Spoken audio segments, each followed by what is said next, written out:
first of all, I'd like to thank you all for coming to the YouthScape Public Forum today. It's great to see lots of new faces.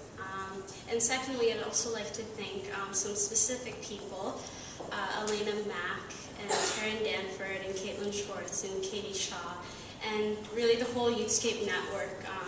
I've had a really great time being inspired by lots of really inspiring youth coordinators and youth. So just a round of applause for ourselves as the YouthScape network.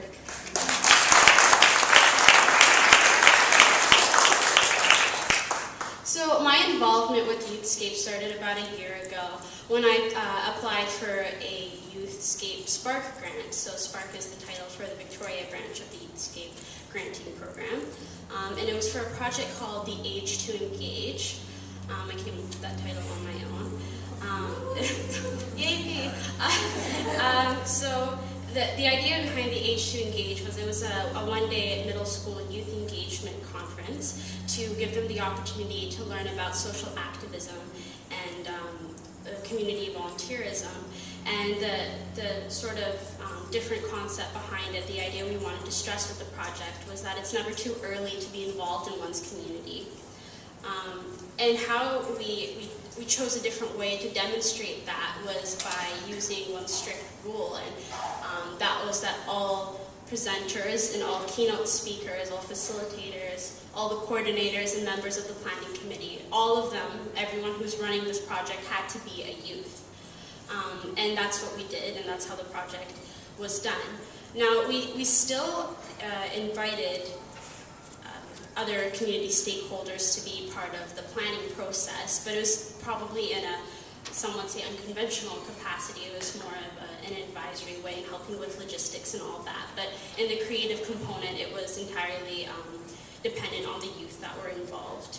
And the reason that we wanted to do that, to try a different way for demonstrating the importance of youth engagement by using an entirely youth-run conference, was to sort of narrow the gap between when youth learn about the opportunities in the community for getting involved and when they actually do those activities, when they actually do become engaged. Because in many youth engagement conferences, there are many, there will be speakers, the keynote presenters, and many of them will be very experienced and very knowledgeable and educated, and that can be a bit intimidating, and it's really easy to remove yourself from that and think, well, yes, that's very inspiring, but so that's what I'm going to do when I grow up. So we wanted to change that and go more in the direction of, this is what you're going to do now, that it's never too early to be involved in your community.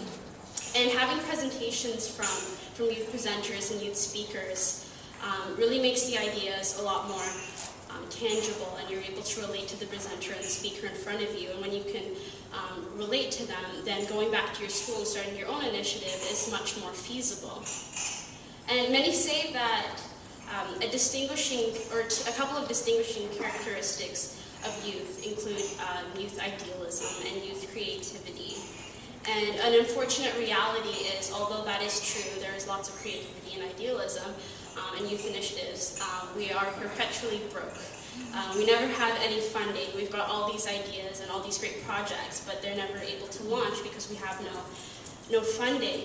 And this is a very unfortunate reality because youth idealism is such a unique and valuable resource. And I think what sets it apart from more experienced creativity is that it's able to grow and flourish a bit before it comes down to a narrow plan.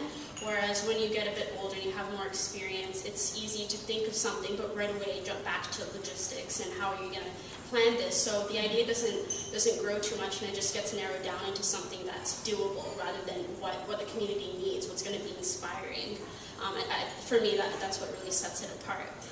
And YouthScape has really tapped into that resource, I've felt, and I feel really privileged to have been able to see my idea take off, and have been given this opportunity to receive a grant for an idea, because there are lots of youth in the community who have many great ideas, but not a lot of them get to see them actually put into action.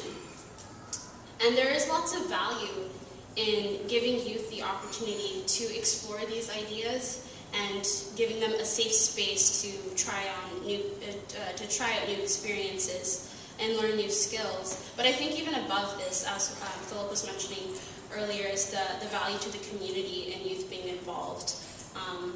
Because all our communities face challenges, and some of these challenges are ongoing, they're persistent. Like poverty is persistent, addiction and violence. These are things that have been around since really forever, since humanity began really. And we're always trying to figure out new ways of solving it locally and globally. And I think the most effective way to find solutions to these is to bring in new perspectives. And I think that youth provide a wide resource and a really large capacity for new perspectives in that way. And I found that the H2 Engage was a successful project. We implemented it. It took place at UVic, which is a local university.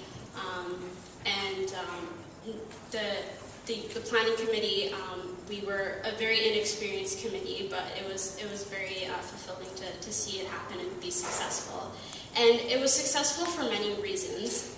One of the main reasons was YouthScape's support. It couldn't have been possible without resources, although sometimes it is. We'll do a bake sale or a bottle drive or whatever to make it happen, but granting does allow you to skip that process. Adult allies were very key as well, although most of the people involved were youth. We couldn't have done it without the logistical support and the informational support of adults. But more than that, I'd like to raise a new idea, or it's not even a new idea, it's an old idea, but something that needs to be stressed a little bit more, but the importance of passion in a project. I think that was a key factor in the success of the H2 Engage.